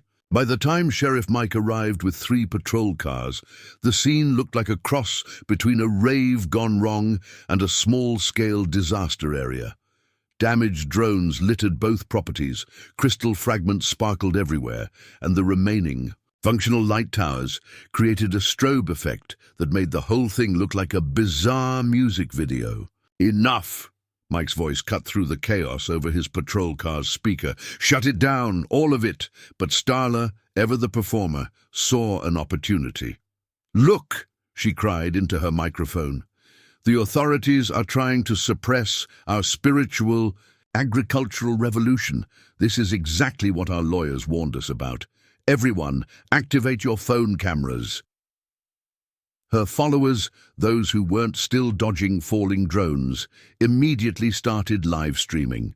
Celeste, finally rescued from her malfunctioning pod, was already doing a tearful Instagram live about agricultural persecution. What they didn't realize was that Marcus had been filming everything from multiple angles, including their pre-ceremony preparation, where they openly discussed their real estate scheme and investment scam. As their followers broadcast what they thought was a spiritual persecution, they were actually documenting multiple violations of drone regulations, noise ordinances, and investment fraud laws. But the night's greatest twist was still to come. None of us knew that among Starla's followers was an undercover investigator from the Securities and Exchange Commission who'd been monitoring their spiritual investment scheme for weeks. As she watched the chaos unfold, she was already making calls that would turn this agricultural awakening into a very different kind of consciousness-raising experience. The morning after the drone disaster, I met with Linda, Marcus, and Sheriff Mike at my kitchen table to implement our final strategy. The SEC investigator, Agent Sarah Chen, joined us via video call, her screen name cleverly disguised as Star Child 420. In case anyone was watching, We've gathered enough evidence to shut down their investment scheme, Agent Chen explained, but we need to move carefully. They've structured everything through a maze of LLCs and spiritual non-profit organizations. Plus, their followers are so devoted they might destroy evidence if they suspect an investigation. They're planning something big for tomorrow, Marcus added, scrolling through their social media. They're calling it the ultimate agricultural ascension. Looks like they're bringing in some kind of massive crystal pyramid structure on trucks. I pulled out the paperwork Linda had helped me prepare. Well, they're about to hit a few roadblocks of their own. First, we've documented every drone flight over my property. That's hundreds of FAA violations. Second, their light towers violate 3 different county ordinances. And third, I smiled, they never got permits for that levitating meditation pod cherry picker. Don't forget the noise violations, Sheriff Mike added. We've got dozens of complaints from other neighbors about their midnight ceremonies. Even their supporters who bought property in Moonfire Meadows are starting to get frustrated. Linda spread out a map of the county. Here's what we know about their plan. They're trying to create what they're calling a spiritual agricultural network by claiming metaphysical connections to surrounding farms. They're selling shares in crops they don't own, and now they're bringing in this pyramid thing for some kind of mass gathering, which they also don't have permits for, Mike noted. Exactly, Agent Chen said, and that's our opening. Their entire operation relies on maintaining the appearance of legitimacy, while actually operating outside the law. We need to force them to either comply with regulations or reveal their true nature. That's when I unveiled my own contribution to the plan. I've installed new security cameras all along my property line. High definition, night vision, the works. They're connected to a live stream that goes directly to the sheriff's office and the SEC's servers. Marcus grinned. Perfect. And I've got something too. He opened his laptop to show us footage from his time producing Celeste's show. Watch this planning meeting from 3 years ago. The video showed Celeste, Starla, and Phoenix in a conference room, planning their conscious community strategy. Their spiritual personas were completely dropped as they discussed how to use religious freedom laws to avoid regulations and how to structure their investment schemes to skirt securities laws. If we call them spiritual shares instead of securities, Celeste was saying in the video, we can avoid all those pesky SEC registration requirements. The followers think they're investing in consciousness evolution, but legally, it's just paying for entertainment. This is exactly what we needed, Agent Chen said. But remember, they're probably monitoring your communications. We need to let them think they're winning until everything's in place. We spent the next few hours finalizing our strategy. Linda filed a series of perfectly normal permit applications that would require inspections of all Moonfire Meadows structures. Sheriff Mike arranged for state troopers to be quietly stationed nearby.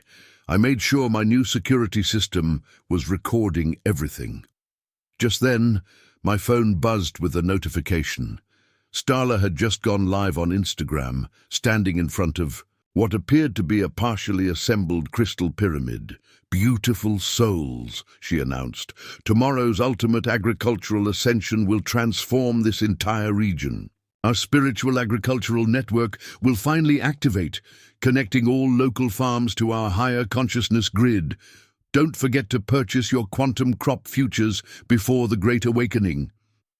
The camera panned to show hundreds of followers, already arriving, setting up camps on the Moonfire Meadows property. Celeste was giving interviews to several New Age lifestyle bloggers, while Phoenix supervised the pyramid construction in an outfit that looked like it was stolen from a space-themed Renaissance fair. They're all in on this event, Marcus observed. Their entire operation depends on it being successful. Then that's where we make our move, Agent Chen said. Let them start their ceremony. Let them gather their followers. Let them think they're about to achieve their ultimate ascension. And then She laid out the final details of our plan. By the time we finished coordinating, the sun was setting over my hayfield.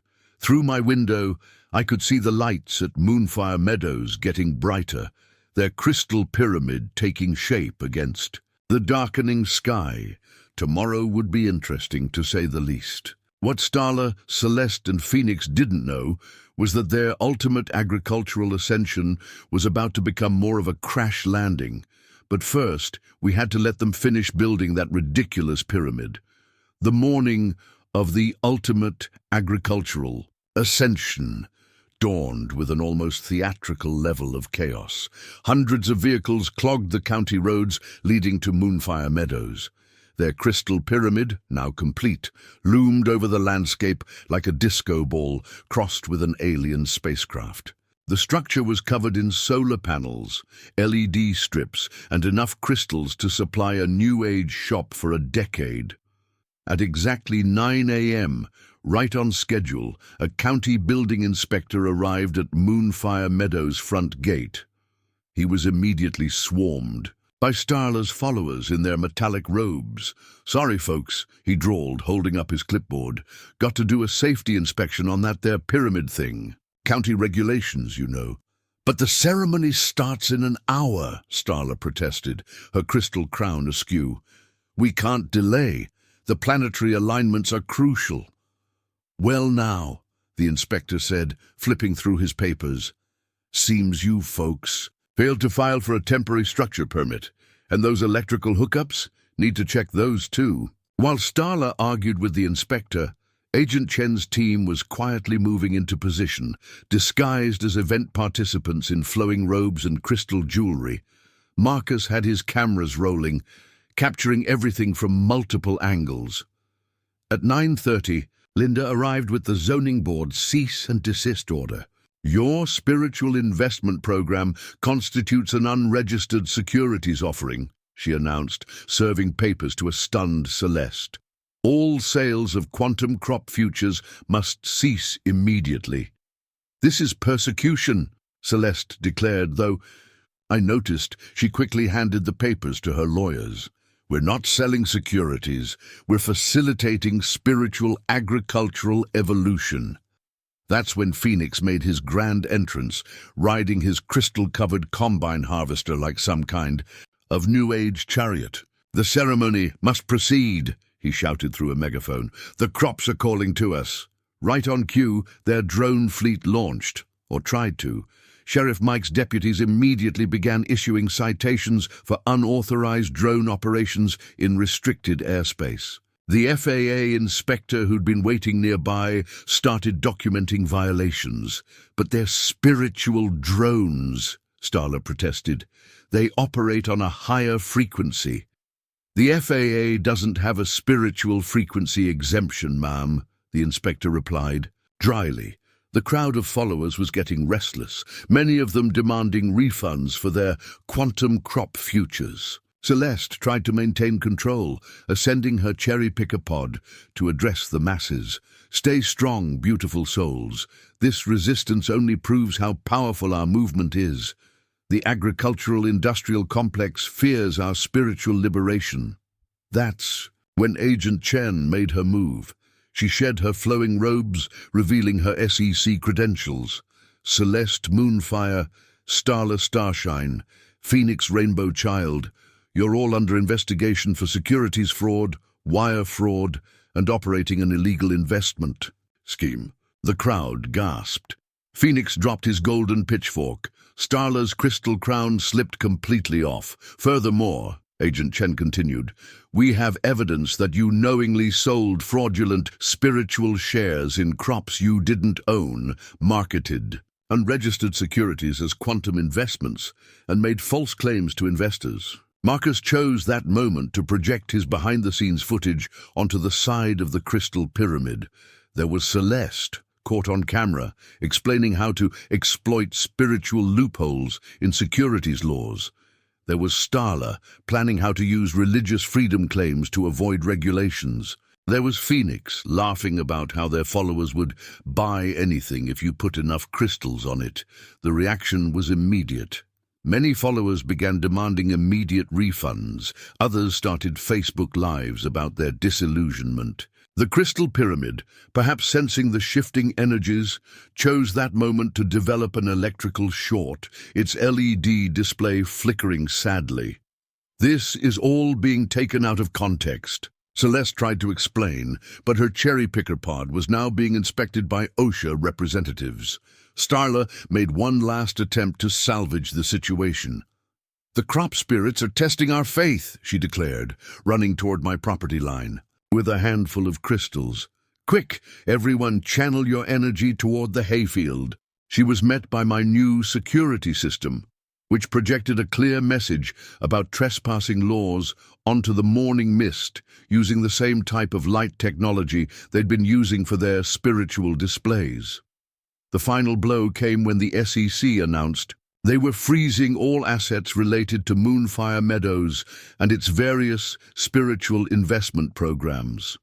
The Crystal Pyramid's lights gave one last feeble flicker and went dark, as if acknowledging defeat. Within hours, most of their followers had left, many stopping at the sheriff's office to file complaints and witness statements. Celeste's lawyers were already negotiating with the SEC. Phoenix's crystal-covered combine harvester was being towed away for lack of proper agricultural vehicle registration. As the sun set on what should have been their ultimate agricultural ascension, I stood at my property line watching Starla sitting dejectedly on a meditation cushion, her metallic robes dusty and her crystal crown lying beside her like a fallen crown. "You know," I called out to her, "the local community college offers some really good classes in actual sustainable agriculture." She looked up, and for the first time since this all began, I saw a glimmer of something genuine in her expression. But that's another story entirely. The cleanup of Moonfire Meadows took weeks. The Crystal Pyramid had to be dismantled piece by piece, each section carefully inspected for electrical hazards. The army of tow trucks needed to remove all the illegally parked RVs and vehicles, made Big Joe's towing company's year in a single week. Local crystal shops reported a sudden surplus as disillusioned followers sold off their collections. I was in my field checking the irrigation system when a familiar voice called out. "Got a minute?" It was Starla, but not the Starla I'd known. Gone were the flowing robes and crystal crown. Instead, she wore jeans and a practical work shirt. Her previously platinum blonde hair was back to its natural brown. "I owe you an apology," she said, staying carefully on her side of the property line. "A real one, not a sorry for your low vibrations kind of thing." I leaned on my tractor, waiting. "I got caught up in it all," she continued. "It started small, just some yoga classes and meditation sessions. But then Celeste showed up with her talk about conscious communities and spiritual investments." She shook her head. "The money was so easy. People would buy anything if you wrapped it in enough spiritual language." "And the agricultural awakening?" I asked. She actually blushed. "Would you believe I grew up on a farm in Nebraska? My dad tried to teach me about real agriculture, but I thought I was too good for it. Wanted to be a spiritual entrepreneur instead." She laughed sadly. "Now he's offering to teach me again. Says it's never too late to learn to grow something real." Meanwhile, the legal aftermath was keeping everyone busy. Agent Chen had her hands full, tracking down all the money from the quantum crop futures scheme. Most investors would get at least partial refunds, though some had chosen to convert their spiritual shares into actual investments in local farms, legitimate ones this time. Phoenix Rainbow Child, facing multiple charges, had agreed to cooperate with authorities. His golden pitchfork was being auctioned off to help pay restitution to investors. Last I heard, he was writing a tell-all book about the conscious community scam industry. Celeste Moonfire's empire was crumbling. Other communities she'd established were under investigation, and her reality show producers were hastily rebranding it as a documentary about agricultural fraud. Marcus was helping with that, turning his footage into a series about spiritual investment scams. The Anderson property, formerly Moonfire Meadows, was being converted into an actual agricultural education center. Local farmers, including myself, would help teach sustainable farming practices. Real ones, not quantum agricultural consciousness enhancement. Linda and the zoning board had drafted new regulations specifically addressing spiritual investment, schemes, and unauthorized agricultural claims. They called it the Conscious Community Compliance Code, which gave everyone at the county offices a good laugh. Sheriff Mike had posted the best of the security camera footage on the department's website as examples of what not to do with drones, cherry pickers, or crystal-covered farming equipment. The FAA was apparently using it in their training materials. One afternoon, I found Jim examining the spot where they'd tried to create crop circles with their drones. "You know what's funny?" he said. "Some of those crystals they dropped, actually, helped break up the soil compaction, first useful thing they did." The local farmers' market had recovered from the chaos, though some vendors now jokingly labeled their produce as spiritually unenhanced or quantum-free. Sarah Jensen's berry farm had started a line of authentically unconscious jam, no. Spiritual awakening required. My hayfield had survived relatively unscathed, though we were still finding crystals during harvest. Big Joe's daughter, who ran a jewelry business, bought them all. "Might as well put them to practical use," she said. The most surprising development came from some of the former Moonfire Meadows residents. A group of them, led by a former tech executive who'd spent his life savings on quantum crop futures, approached me about learning actual farming. They'd bought a small plot of land and wanted to start a legitimate organic farm. "We still believe in sustainable agriculture," their spokesperson explained. "We just want to learn to do it right this time, with real soil and seeds, not crystal grids and energy alignments." As for me, I added a new sign at my property entrance: Miller Farm, proudly growing real hay since 1932. No spiritual enhancement required. The local paper ran a photo of it, and it became something of a tourist attraction. The whole experience had taught our community some valuable lessons about the difference between genuine, sustainable agriculture and spiritual exploitation. It had also brought the local farmers closer together. Nothing unites people quite like dealing with a crystal-covered combine harvester trying to spiritually harvest their crops. Late one evening, as I was finishing up work in the field, I spotted something glinting in the sunset light, a single crystal half buried in the soil. I picked it up, thinking about everything that had happened. "You know," I said to Jim, who was helping me check the irrigation lines, "maybe they were right about one thing. There is something spiritual about farming, just not the way they thought." Jim nodded, looking out over the gently waving hay. "Yep. But I think I'll stick to regular tractors instead of crystal-powered ones." The crystal ended up on my desk, a reminder that sometimes the craziest stories grow right in your own backyard. Or try to spiritually liberate it, as the case may be. 6 months after the fall of Moonfire Meadows, our small farming community had changed in ways none of us could have predicted. The story of the spiritual agriculture scam had gone viral, featured everywhere from major news networks to farming journals. Our quiet county had become something of a case study in how to handle conscious community schemes. The Anderson property, now cleared of crystal pyramids and meditation pods, had been transformed into the Real Earth Agricultural Learning Center. Local farmers took turns teaching classes on actual sustainable farming practices. Surprisingly, some of Starla's former followers had become our most dedicated students. "You know what's really spiritual?" Sarah Jensen told a group of them during a lesson on organic berry cultivation. Putting your hands in real soil, growing real food, understanding the actual science behind it all. The SEC's investigation had ripple effects across the country. Other conscious communities that had been running similar investment schemes started shutting down voluntarily. Agent Chen was now giving lectures to law enforcement agencies about spotting spiritual-themed fraud. The Moonfire Meadows case changed everything, she told me during a visit. We're seeing these schemes pop up all over, but now we know what to look for. That footage Marcus captured was invaluable for training purposes. Speaking of Marcus, his documentary series Conscious Con, The Rise and Fall of Spiritual Agriculture, had just been picked up by a major streaming service. He'd managed to track down other communities Celeste had tried to establish, revealing a pattern that stretched back years. The local farmers' market had evolved into something unique.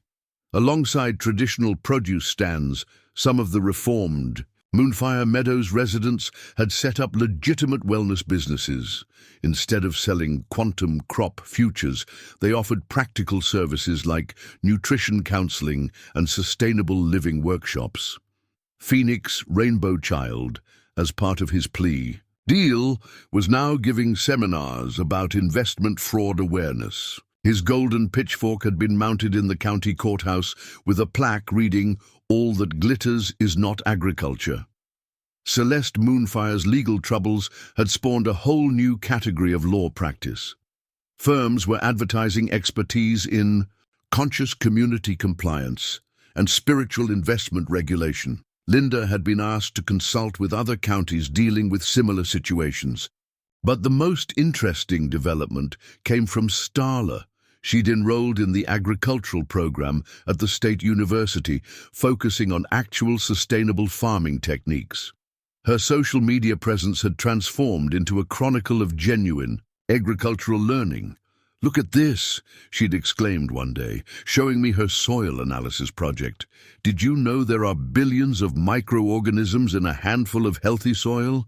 That's more amazing than any crystal grid."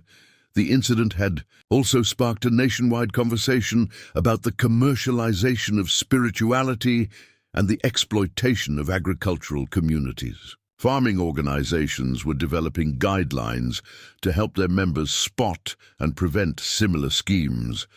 Big Joe's towing had become something of a local legend. He'd framed the check from towing all those RVs and hung it in his office under a sign reading "Spiritual Vehicle Liberation Specialists." He'd even added a crystal to his tow truck's dashboard. Just for irony, he claimed. The crystal pyramid's dismantling had provided enough material for several local artists to create sculptures commenting on the intersection of spirituality and capitalism. One particularly popular piece, titled "Conscious Capitalism," featured fragments of the pyramid arranged around an actual farm tool. Our county fair that year included a new category, Most Practical Agricultural Innovation. The prize went to a local tech kid who developed an app for tracking actual crop yields and soil health. No quantum calculations required. Jim had turned his hay bale wall incident into an annual tradition. Every spring, he created elaborate hay bale arrangements along his property line, each one spelling out messages like "Real farmers don't need crystals" and "Quantum this." The experience had even influenced local politics. The county had established a Contemporary Agricultural Practices Review Board to evaluate new farming initiatives. Their first rule: any proposal involving the words quantum, cosmic, or vibrational frequency would receive automatic extra scrutiny. But perhaps the most lasting impact was on our community's sense of identity. We'd faced down what could have been a devastating attack on our agricultural heritage and emerged stronger. Farmers who'd barely spoken before were now regular fixtures at each other's kitchen tables, sharing stories and strategies. One evening, as several of us gathered for our now regular community dinner, Sarah Jensen raised her glass. "You know what real agricultural awakening looks like?" she asked. "It's this: neighbors looking out for each other, sharing knowledge, protecting our way of life." Looking around that table at faces that had become so familiar during our battle against spiritual agriculture fraud, I couldn't help but agree. We'd gained something valuable from the whole experience, not spiritual enlightenment perhaps, but something more precious, a reinforced sense of community and purpose. As the sun set over my hayfield, still crystal-free and producing actual, quantifiable crops, I reflected on how close we'd come to losing something precious. But that's not where our story ends. The final chapter would involve an unexpected reunion, a surprising transformation, and a reminder that sometimes the most spiritual experiences are the most practical ones. 1 year to the day after the Great Moonfire Meadows debacle, I stood in my field watching the sunset, remembering how it all began with a pink and blue RV parked where I now grew hay. The past year had brought changes none of us could have predicted. The Real Earth Agricultural Learning Center, formerly Moonfire Meadows, was hosting its first graduation ceremony.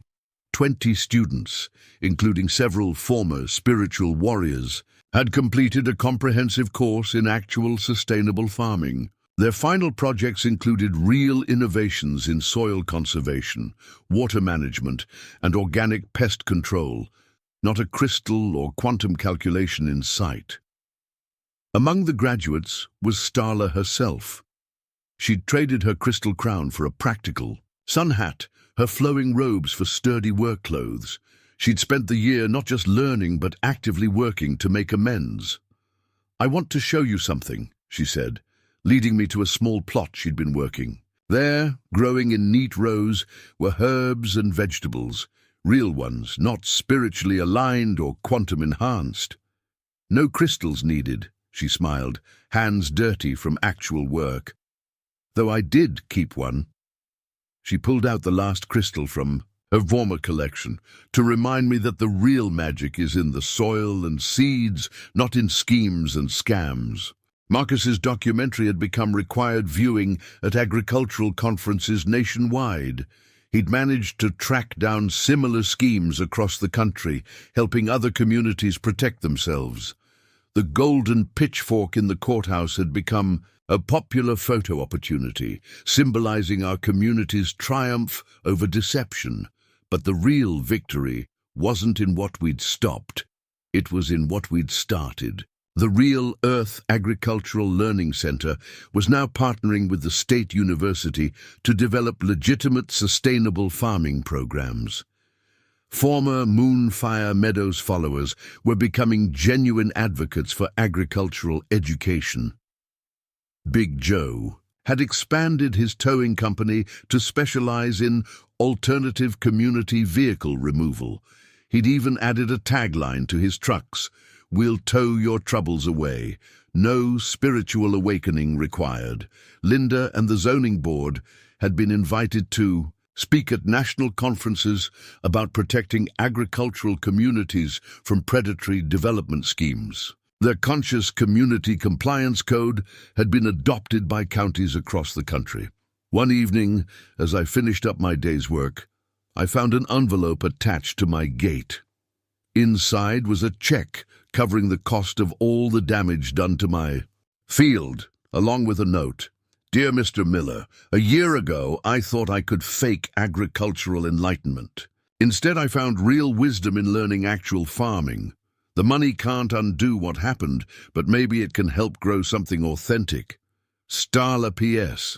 Those crystals we scattered really did help with soil compaction, but I think that was just lucky geology, not quantum energy alignment." I smiled, remembering how it all started with one RV and ended up changing our entire community.